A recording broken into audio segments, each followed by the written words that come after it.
After wanting to for such a long time, I finally got down for a session at Pirate Studios. We decided to go down to the Brighton one, so let's go. As you can see, walk straight in the warehouse here, and we've got some sexy B-roll from Callum, my cameraman. Slow motion, that stuff as well. Callum, obviously, he's the guy I bring along to do big shoot days like this.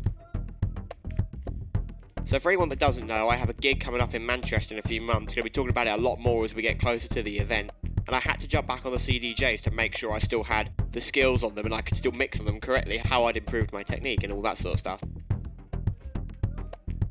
I was like, let's go down to Pirate Studios and play a proper session down there and film some cool stuff.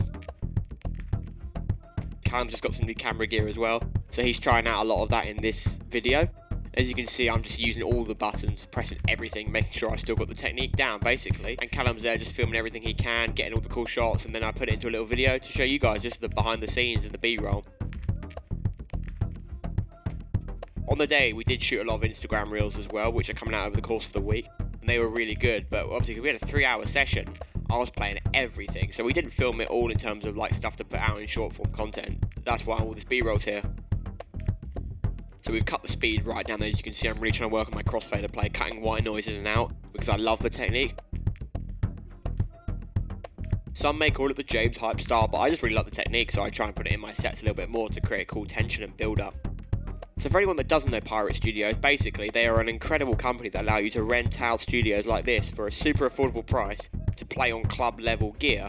So in this case it's two CDJ 2000 Nexus 2s and a DJM 900 Nexus 2, which is pretty much the club standard unless you're going to play on 3000s.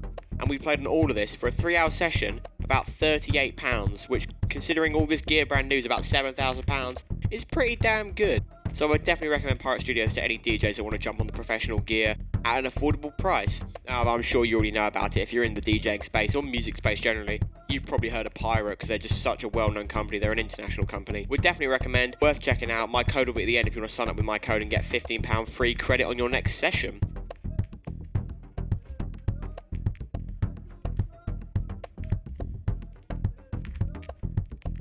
One thing I was focusing on was making sure I still had the mixing ability, because a lot of people take it for granted the stacked waveform on the RX2 and the stacked waveform on all the laptops and stuff like that. Obviously when you go to CDJs you don't have stacked waveforms. You have those little phase meters, but they're definitely not the same, and older CDJs don't have those. So I wanted to make sure I could still mix, with two separate waveforms, and I was fine after about 10-15 minutes, confident back on the decks.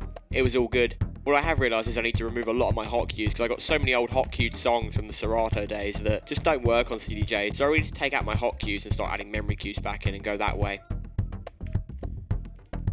You can see here again I'm messing with that white noise fader cut. I love it. I just love the technique, what can I say? And I also got really fascinated by all the effects. I was surprised by the fact that you could put the effects on just different frequencies of the songs, which is so cool. And I was investigating those for a bit because that's something I haven't had on the XDJ RX2. And so obviously getting back on CDJs, I'd kind of forgotten about it.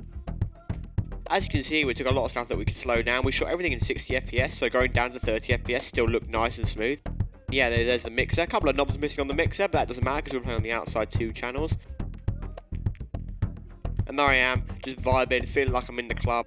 Can we just appreciate the LEDs of this studio? I was so surprised that there was actually LEDs you could change the colours and the modes for. A real immersive environment for the music and the DJ. You really felt like you were getting stuff done. And we were playing solidly for 3 hours. No breaks, maybe a total of 5 minutes of chatting and figuring stuff out, but no breaks. We were really playing full out the entire time, which was a great experience.